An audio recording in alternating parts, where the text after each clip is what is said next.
Dicas com o Dr. Pedro Zulia e Tatiana Rocha da Emagrecento. Fique ligadinho que está começando o programa Viver Goiás. É isso aí. Léo, e vamos embora já direto chamar o nosso psicólogo, Dr. Júlio Moura. Ele que vai falar sobre o Setembro Amarelo, a prevenção ao suicídio. Bora ver, gente. Isso mesmo, né, Léo? Hoje nós vamos falar de um assunto que pouca gente gosta de falar nele, porque chegou setembro e com ele a campanha de conscientização Setembro Amarelo, a ação que busca salvar vidas e prevenir o suicídio. O tema é delicado, mas precisamos falar sobre isso. Aproximadamente 60% das pessoas que morrem por suicídio não buscam ajuda e 90% dos casos poderiam ser evitados com tratamento adequado, segundo informações do site Setembro Amarelo. E o nosso convidado de hoje é o psicólogo, psicanalista, palestrante, escritor e músico, Dr. Júlio César Martins de Moura. Seja bem-vindo ao programa Viver Goiás. Obrigado. E também vocês sejam bem-vindos. Que Obrigado. bom que vocês fizeram esse convite para a gente falar sobre isso. Excelente presença e excelente tema também, né? Com Porque certeza. é um tema delicado, porém excelente tema. Por quê? Porque é algo que é preciso ser dito, preciso ser divulgado. Doutor, igual o Breno leu aqui agora há pouco, pouca gente procura ajuda, né? Estou com sintoma de depressão, mas assim, as pessoas que estão com sintoma de depressão, elas têm uma dificuldade muito grande de expressar isso. Quais são os sintomas principais dessas pessoas? Então, o próprio nome da doença, depressão, do grego, deprimere, puxar para baixo. E se você está com esse sentimento, a sensação de ser puxado para baixo, a vida vai perdendo sentido. Eu costumo dizer que a gente não percebe a vida do tamanho que ela é. Então a gente coloca ela do tamanho que a gente percebe. E a nossa percepção, a lente fica do tamanho daquilo que eu sinto, daquilo que eu consigo pensar, daquilo que eu consigo perceber. E dentro desses tipos de situações, sofrimento, emoções, afeto que vão adoecendo ao longo do tempo, eu vou dando sentido para a vida cada vez menor. Essa é uma das características da depressão. A outra característica pode ser genética, que é muito forte. Essas pessoas com depressão, que ainda têm alguns tabus, algumas crenças, alguns preconceitos, que são preguiçosos, que é falta de Deus, não é bem isso. Tá? Existe a preguiça e existe a depressão. A preguiça, você pode estar saudável e tê-la. A depressão, você vai adoecendo e aí você perde a vontade de fazer qualquer coisa. Aos poucos, você vai identificando a pessoa com a depressão ou com o diagnóstico psiquiátrico ou do psicólogo, ou até mesmo do médico, que indica você para esses profissionais e que, com o tempo, você vai ajudando essas pessoas a diminuir essa sensação de tristeza, de sofrimento, de falta de vontade de viver. É uma das características de se perceber o caminho a ser construído para o suicídio. E é o que a gente muito acompanha também, né? Principalmente nos casos em que as pessoas passaram por um relacionamento e chegou ao fim esse relacionamento. Aí a pessoa vai ficando mais quieta, vai ficando angustiada e tal, tudo mais, e pessoas à volta começam a criticar. Ah, isso é apaixonite aguda, isso aí não dá nada não, isso aí vai caçar o que fazer. Então tem muito isso ainda na nossa cultura, né? Isso aí é o desrespeito com o outro, né? Porque situações como essa, todos nós passaremos um dia. Porque ninguém foi feito um molde para o outro. Sim. E se eu fosse feito um molde para o outro, eu deixaria de existir com a minha essência e seria a projeção do outro. Embora nas relações tem muito isso, a projeção para que o outro me deseje, para que o outro sinta-se agradável comigo, eu começo a me performar para agradá-lo. E quando eu faço isso, eu me torno uma ficção. E me tornando uma ficção, eu deixo de existir em função do outro. Aí, em função do outro, eu posso ficar nas falas, nas conversas, nos comentários nas redes sociais. Isso vai adoecendo-me. Quando eu não tenho uma conexão comigo mesmo, não tenho um autoconhecimento, não fui analisado, não passei por um processo terapêutico ou holístico, ou não tenho uma espiritualidade. É como se eu ficasse desprotegido desses lugares que fortalecem o meu mundo íntimo. A questão da espiritualidade, por exemplo, desculpa que eu estou perguntando, mas a questão da espiritualidade, por exemplo, ela contribui ou alguma forma, algum momento dessa espiritualidade até um pouco excessiva, ela pode estar prejudicando? Porque tem muito, eu até li um livro chamado O Hospício é Deus. Isso aí não quer dizer que eu esteja afirmando isso, mas tem gente que se firma demais dentro de uma religião e acha que só aquele caminho ali que é o certo e tal, tudo mais, e pronto, e ela está vivendo dentro de uma fase muito difícil, e se prende aquilo ali e é só aquilo ali que serve. Bom, para os que forem cristãos ou que acreditam em Deus, se você pegar a palavra religião do grego, religare, é ligar-se a algo. Nesse contexto, a Deus. Deus, se você pegar a palavra Deus, o D você pode ver como determinação. O S de superação. E no meio você encontra o quê? A palavra eu. A partir do momento que eu estou em conexão com o meu eu, que também pode ser entendido na psicanálise como ego, a partir do momento que eu vou identificando esse ego na vida, nas relações com as pessoas, eu vou começar a identificar uma espiritualidade, não necessariamente religiosa. A espiritualidade pode ser algo abstrato, que eu não toco, mas sinto. Pode ser uma filosofia, pode ser um pensamento, pode ser uma poesia, pode ser uma música, é uma busca de uma espiritualidade. O espírito não necessariamente é o espírito da religião, mas de pesquisa, de busca, de transformação. A espiritualidade associada à religião, ela pode adoecer. Por quê? A religião, ela nunca foi escrita por Cristo ou por Deus. Ela é escrita pelos homens. É tanto que o que mais divide os homens e as guerras que mais mataram foram as guerras religiosas. As cruzadas, chamadas Guerras Santas. E é uma coisa bem discrepante, porque a proposta crística, em nenhum momento ele fala armai-vos uns contra os outros. A proposta é amai-vos uns aos outros. Mas nós invertemos os valores. Então, sim, existe a religião fanática, que você fica cego, como aquela que desenharam Maomé no divã e dizendo por que tinha tanta violência que essas pessoas foram caçadas. E as religiões, elas não se unem, elas sempre se separam. E se Cristo fosse ter uma religião, e eu não sei se ele seria aceito em todas, porque disseram que ele é da igreja tal. Se você não for daquela igreja, você não encontra com Cristo. Eu não vejo ele como religioso, eu vejo ele como um pensador, alguém que ama. E quando você vai ler em João, sem entrar em religião, mas ele fala que Deus é amor. E se é amor, eu não preciso de um nome para uma religião, por um partido. Amor, ele está dizendo amor à humanidade. É tanto que a oração Pai Nosso fala, né? Pai Nosso que sais do céu, e ele fala ver toda a humanidade como seus irmãos. Essa espiritualidade não necessariamente tem que ter uma religião, mas a religião costuma trazer os homens para terem pensamentos únicos. E para ter pensamento único é desafiador, porque a gente tem a nossa individualidade. Individualidade vem de indivíduo. Indivíduo do grego, in é não, dividido dois. Eu não posso ser dividido em dois, eu sou único, não há ninguém igual a mim. E essa unidade que eu vou construindo pode me adoecer ou me fazer ser saudável em meio a tantas pessoas doentes. Então a espiritualidade não necessariamente é uma religião, mas quem sabe uma religiosidade, o encontro consigo mesmo.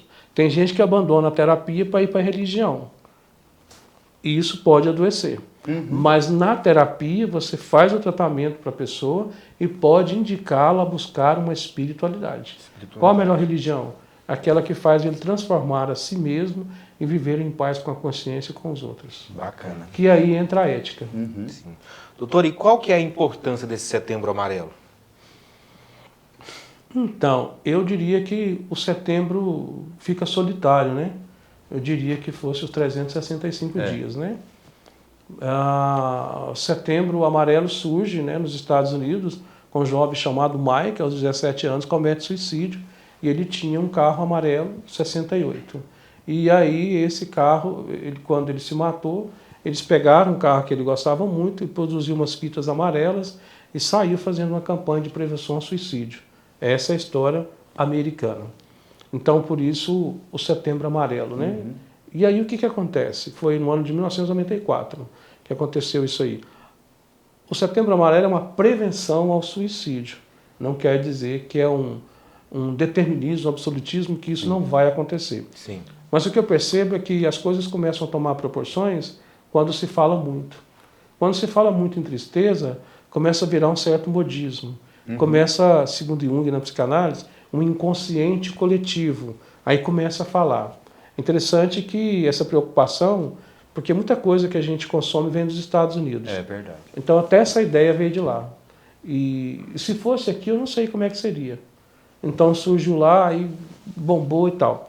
Então aí tem o Setembro Amarelo, essa prevenção, a fitinha amarela, aí as empresas abrem as portas, né? A mídia, as escolas. Falta mais incentivo, falta mais esses digitais influencers, está falando também sobre isso, o governo está investindo mais nessas campanhas? Então, se investe muito na ciência e pouco nesse cuidado da saúde. Talvez não precisaria falar prevenção ao suicídio, porque é uma palavra bem assim pesada, mas talvez é uma prevenção de valorização à vida.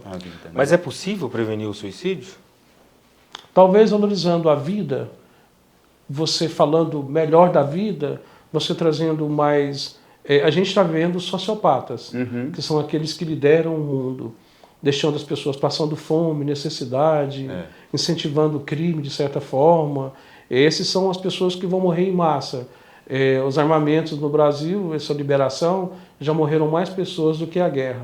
Então fica muito contraditório. E muitas pessoas que podem ser prevenidas, eu não sei se elas são alcançadas. E existem várias formas de suicídio. Aquele que se torna heróico, o político perdeu, né, Cantão, em 1643, perdeu a política e foi lá e se matou. Considerava-se naquela época um ato heróico. E tem o ato onde você comentou da relação, foi Cleópatra na história antiga, né? Cleópatra, então, Júlio César e Marco Antônio eram os amores dela. Acabou, ela pega uma serpente e põe a serpente para morder nos seus mamilos, cometendo ali um suicídio. A palavra suicídio surge em 1643, no livro, né, onde vai falar de religião de médicos, de um autor, Brownes. Ele vai trazer o seguinte, a palavra lá é autofonos, porque não existia. Em latim ele criou essa palavra. Depois, 2 anos depois, 1645, surge a palavra, traduzida para os Estados Unidos, suicide, ou suicídio. E aí começa a se falar nesse aspecto. Então, a prevenção para isso são isso que vocês estão fazendo, chamando, a gente falando da valorização do relacionamento, do respeito ao outro, a própria proposta analítica, terapêutica, a espiritualidade, o convívio com a família e o bem-estar emocional, né? Que a Organização Mundial de Saúde fala que saúde não é a ausência de doença, mas é o bem-estar mesmo tendo a doença. E nós vamos ter que ir para o intervalo agora, mas logo após eu quero falar sobre os jovens. Tem crescido o caso de suicídio entre os jovens. Crianças também. Crianças também. Mas isso logo após o nosso intervalo. Bora lá. Comida saborosa 24 horas por dia. O Simbora Restaurante do Lima é referência em comida caseira. Está na lista dos melhores restaurantes da cidade, além de salvar a noite e a madrugada da galera que sai com fome da balada. Servindo refeições caseiras comuns no prato de todo brasileiro, o restaurante conquistou o paladar dos clientes. Avenida C4, Jardim América, Goiânia, 62 3088 3131.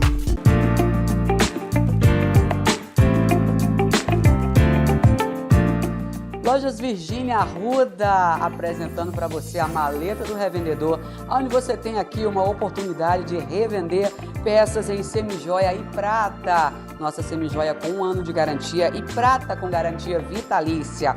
Chame agora mesmo no nosso WhatsApp ou entre no nosso site que está aqui embaixo e seja um revendedor das Lojas Virgínia Arruda, a loja que ama você.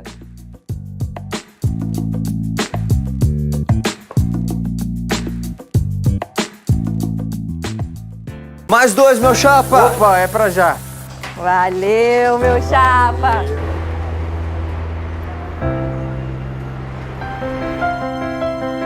Tá muito complicado pra mim. Calma, pega o multímetro, vamos de novo.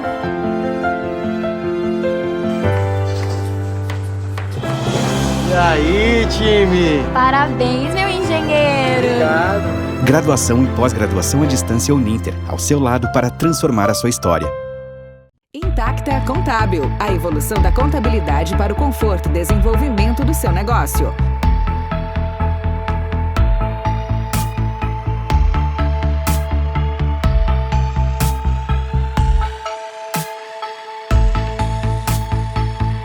(62) 3123-9921. WhatsApp 62 981679955. www.intactacontabil.com.br. Kênia Costa Decor, a maior distribuidora de almofadas do Centro-Oeste. Uma grande oportunidade para você que quer empreender. Atacado e Varejo, WhatsApp 62 99164 8318. Instagram @KeniaCostaDecor. Seja você também um revendedor. Conectar pessoas a destinos, hotéis, voos e pacotes de viagem. Viver Goiás Turismo. WhatsApp 62 99839 9392. Uma plataforma inovadora. Faça tudo online. Instagram @Viver Goiás Turismo. Viaje conosco para seu próximo destino. Quase que pirei, Goiás é bom demais. É isso aí, voltamos aqui com o nosso bate-papo com o Dr. Júlio Moura, falando aí sobre o Setembro Amarelo. Nós fomos para o intervalo e nós falamos sobre a questão dos casos de suicídio entre jovens, que aumentaram consideravelmente nos últimos anos. No Brasil, o suicídio é a 4ª causa mais comum de morte de jovens. Doutor, como os pais podem ajudar seus filhos adolescentes? Então, né, eles um dia foram adolescentes, mas muitos pais esquecem disso. Quando estou atendendo o adolescente, eu sempre peço a presença dos pais. Se você for pensar na palavra adolescente, que surge na França do século XIX, adolescência também se lê como adoecer ou adolescer. Irritar-se, ir contra algo, sofrer, se sentir punido, abandonado, sentir-se à vontade que o mundo se moldasse aos seus desejos. É aquela transição complicada, né, que na cabeça que de todo mundo. E que é importante a gente passar por ela. Alguns pais não querem que os filhos passem por ela. Às vezes hoje ele está fanático numa religião, amanhã ele é ateu. Às vezes hoje ele ama uma pessoa, amanhã ele não quer ver. E ele tem aqueles desejos de sentimentos psicopáticos passageiros, de matar, de machucar um animal, de machucar alguém, depois passa. É uma fase, o hormônio, uma mudança do corpo nas meninas, que as meninas com 12 anos já estão adolescentes, os homens aos 14, demora mais, tem todo um processo... A menina amadurece mais rápido, né? Sim. Tem todo um processo acontecendo dentro dele. Então, se ele tem vontade de fazer uma coisa, ele não pensa muito no juízo, ele não faz uma crítica. Ele vai e acaba fazendo como, em 2011, aquela criança de 11 anos, com aquela brincadeira do enforcamento, se matou. Às vezes nem era a intenção. Agora, vem crescendo muito porque esses jovens são adotados por traficantes, por aliciadores. No Brasil teve uma época que 50 jovens estavam embarcando para o Estado Islâmico, porque lá eles determinam uma missão e faz, se não cumprir, paga com a vida. Aqui é muito solto, né? Não tem muita lei, não tem muito limite. Mas não tem aquela questão também dos pais. Por exemplo, eu vi pais mais antigos, meus pais, por exemplo, assim, eu não tive essa fase de adolescente. Eu com 11 anos de idade já estava na roça, capinando, fazendo isso. Por que os meus filhos vão ter que passar por essa fase? Não, isso aí é coisa à toa, isso é coisa comum. Então, se eu não tive, eles também não vão ter que ter responsabilidade nesse sentido. Então, não é questão dessa cultura que a gente teve, dessa ligação interiorana, depois migrou para uma outra cidade e tal, para a capital principalmente, e viveu uma vida completamente diferente, e hoje a situação é complicada. Então, isso é um contexto cultural, né? É um contexto de uma época, um conservadorismo.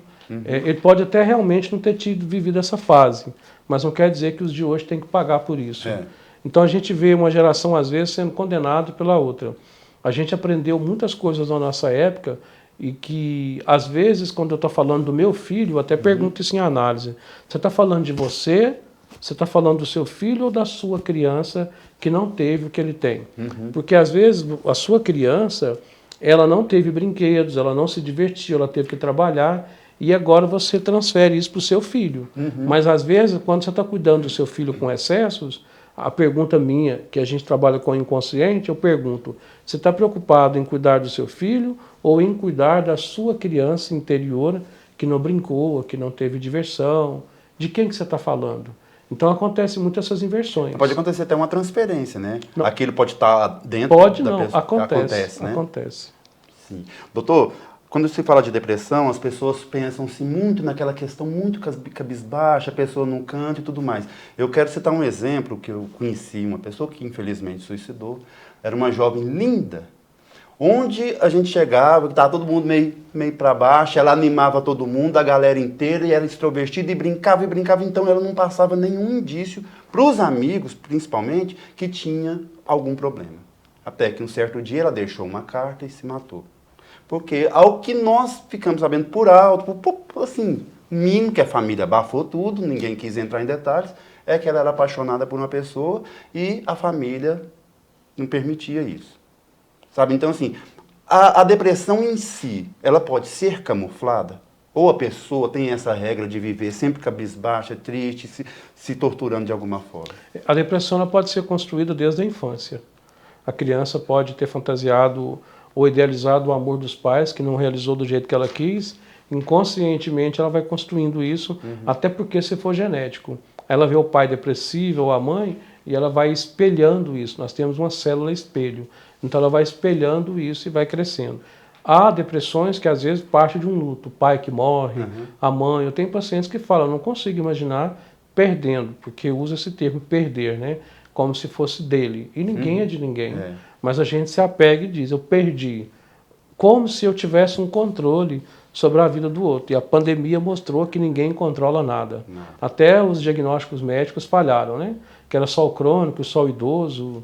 E teve muitos idosos e crônicos que não faleceram e pessoas saudáveis que faleceram. Então eu até escrevi um pensamento que a vida é um constante controle sobre a morte. Então enquanto a morte não chega, relaxa. E aí a gente vai sofrendo, vai sofrendo. E tem ideação, vamos chamar de ideação suicida, que ela vai sendo construída desde a infância e que uma hora ele faz o fato. Eu atendi uma mãe que o filho dela se matou assim, ele foi construindo desde a infância, buscando saber se tinha vida após a morte, o que ele podia fazer para ter uma morte menos sofrida, e um dia ela chegou e pegou ele assim, já depois de cometer o ato. E aí ela foi pesquisar, ela achou no histórico da internet, no computador, no celular, ele fazendo essas pesquisas. Talvez um pouco de atenção aí. Isso é uma prevenção também, né? De acompanhar o filho. E tem pessoas que elas não demonstram que estão tristes, melancólicas. Às vezes nem estão. Não quer dizer que só o depressivo ou alguém que tem algum transtorno comete suicídio. Exemplo, às vezes tem pessoas que estão bem, aí de repente perde toda a fortuna. Num ato de desespero vai lá e se mata. Nós não podemos afirmar que eu posso garantir que eu nunca vou pensar. É uma coisa. Pensar não quer dizer que vai suicidar. O suicídio egoístico é quando eu estou pensando quem iria no meu velório. É uma sensação de vazio, de abandono. Será que o fulano ia no meu velório? Será que a minha ex-namorada, meu ex-marido, sei lá, será que meu vizinho iria? Ele fica idealizando, mas não faz. As mulheres tentam mais suicídio do que os homens, mas os homens executam mais. As mulheres geralmente tomam remédio. Eu costumo fazer uma metáfora que remédio é para curar a dor, não para matar. Então quem quer se matar usa outras formas mais agressivas. As mulheres geralmente não. Mas eu falo que quem quer morrer não toma remédio, toma veneno. Porém, é um aviso, você não pode brincar com isso, não. Se quiser morrer, vai lá e dá um tiro na cabeça. Às vezes a pessoa que faz isso, eu falo para a mãe, ela está te dando um aviso de socorro, não brinca. Outra forma é a automutilação. Que eu tenho pacientes que eles se cortam com a própria unha, com o presto-barba, com a lâmina do apontador e com o alicate de unha, vai cortando os pedaços. Aquilo ali é uma forma brutal, mas eles afirmam que é uma dor na psique ou na alma que não suporta e passa a dor para o corpo. Aí a dor no corpo você pode ver, a da alma você não vê. Também pode ser uma possibilidade de tentar controlar a própria dor vendo ela. É uma das formas. Agora, não tem como, pelo menos até então, eu não sei, né? Se alguém sabe, de dizer que é uma garantia de quem é alegre, está sorridente, extrovertido, não vai pensar no suicídio. Não vai pensar. Pode ser uma coisa camuflada, né? Ele está camuflando aquela situação, por dentro tá chorando. Eu queria só fazer uma mudança aqui rapidinho, chamar um intervalo, e a gente volta para o terceiro bloco e faz mais um pedaço do terceiro bloco aqui com o doutor, pode ser? Pode ser. É porque o pessoal já está pedindo para nós ir para o intervalo aqui, e a gente já volta daqui a pouquinho. Então, beleza. Quase que pirei, Goiás é bom demais. Escola Cantinho do Saber, educação infantil e ensino fundamental com período integral opcional. Somos uma escola cristã que preza a formação de valores e princípios essenciais à convivência humana e à cidadania. Estamos altamente preparados para receber a sua criança. São 18 anos de uma trajetória de sucesso. Estamos localizados no Jardim Califórnia, Trindade 2. Telefone 62 991 69 79 80. Instagram, @Escola Cantinho do Saber Trindade. Hospital Master de Cirurgia Plástica. Realizando cirurgia plástica com qualidade e segurança. Um dos maiores hospitais da América Latina com atendimento exclusivo em cirurgia plástica. Um centro de excelência há 23 anos no setor marista, em Goiânia. 3281-0202 www.cirurgiaplasticamaster.com.br. Academia Volpe Fitness. Musculação, ritmos, pilates, muay thai, spinning, funcional. Aberto todos os dias, inclusive aos feriados. Ligue agora e mude sua rotina. WhatsApp 62 99843 2438. Rua Nápoles, quadra 50, lote 8, Jardim Planalto. Instagram, @Volpe Fitness. Na hora de adquirir seus medicamentos e perfumaria, não perca tempo. Vá direto a Drogarão. Equipe qualificada e competente em tempo integral para melhor lhe atender. Aberto todos os dias, das 7 às 22 horas, inclusive aos domingos e feriados. Entrega gratuita. 62 3287 2200. Avenida Itália, número 1000, Jardim Europa. Próximo ao Terminal das Bandeiras. Sanduicheria Ponto do Sabor, para quem procura sabor e qualidade. Aberto todos os dias, das 10 horas às 5h30 da manhã. Almoço, x-salada e porções. Há 22 anos atendendo com qualidade. WhatsApp 62 3247 6844. Quase que pirei, Goiás é bom demais. Voltamos com o programa Viver Goiás para esse terceiro bloco, continuar aqui o nosso bate-papo com o Dr. Júlio Moura, psicólogo, falando sobre o Setembro Amarelo. Eu tenho certeza que as famílias que estão nos acompanhando, as pessoas que estão nos acompanhando, estão achando muito interessante, por isso nós prolongamos um pouquinho mais essa entrevista, que está muito interessante. Gente, é um tema, né, doutor, que é necessário realmente a gente falar sobre isso, que é uma coisa muito séria, e a gente tem que ficar atento, realmente muito atento, com várias situações, com amigos, com familiares, com as crianças, né? Com os pais da gente também, né? Que idosos também podem estar passando por situações complicadas. Então, fica ligado, gente. Doutor, o senhor tem um projeto, né? Que é o projeto Arte Vida. Ele foi fundado pelo senhor, né? Sim, em agosto agora, dia 25, fez 15 anos. E é um projeto social onde eu trabalho a terapia gratuita, utilizando o teatro, a música, a poesia e dança, porque eu também associo a psicanálise à arte. E a minha prevenção com as crianças, para eu não ficar mergulhando tanto nessa narrativa do suicídio ou das drogas, eu escrevo poemas, textos de reflexões, para que elas, ao lerem esses textos, elas declamam em escolas, em instituições religiosas, e o ouvido mais próximo é o delas. Então, quando elas estão lendo, elas estão associando, ouvindo. Eu já fiz seminário com elas em escolas de prevenção às drogas, ao suicídio, ao bullying, ansiedade, depressão e também o projeto musical que eu faço, né, tem esse trabalho. Inclusive, eu tenho um projeto musical, Léo, eu dei uma pesquisada aqui no Instagram do doutor, uma música que chama Nesse Dia de Domingo.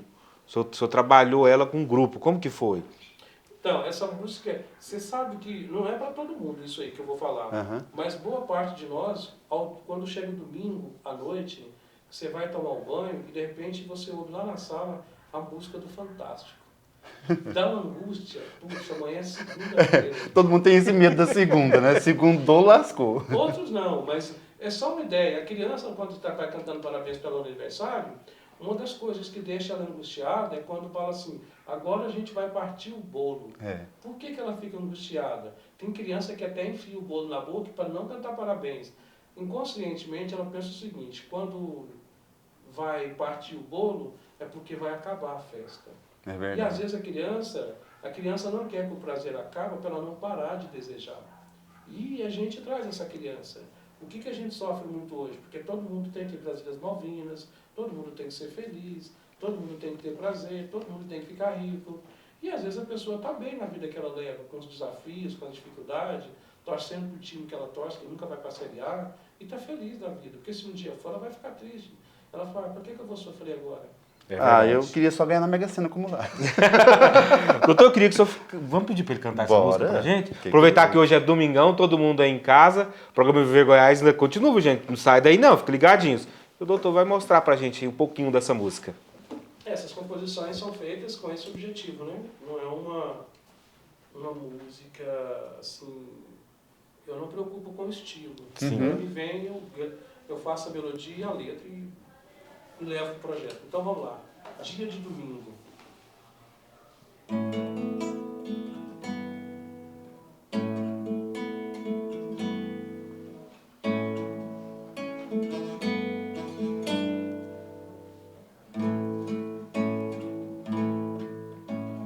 Veja que você pode acreditar em ti, no teu futuro, tudo de novo. Veja que teus sonhos podem te levar, sair deste lugar.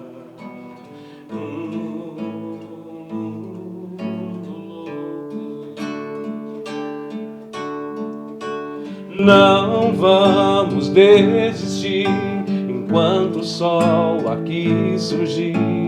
Eu estarei sempre contigo. Não vou me despedir. Um outro dia está por vir. Minha alma leve te chama. Queria que você estivesse aqui comigo, sorrindo, nesse dia de domingo, nesse dia tão bonito.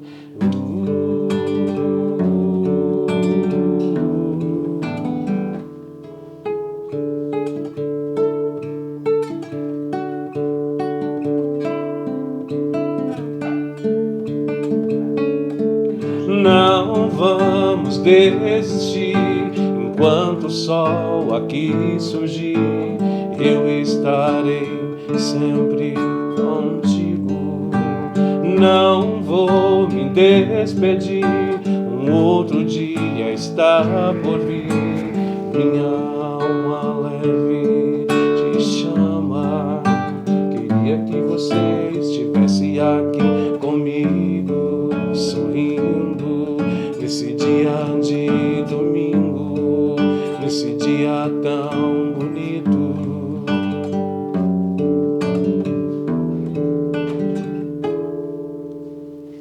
Bacana. É isso aí. É isso aí. Que maravilha, doutor. Doutor, e a gente quer agradecer a sua presença aqui no programa Viver Goiás. Eu acho que é muito importante, não só nós como imprensa, mas toda a imprensa abrir um espaço para debater, para falar sobre esse tema, porque nós podemos agora, nesse exato momento, estar salvando vidas. Então, muito obrigado e o programa Viver Goiás está de portas abertas. Obrigado.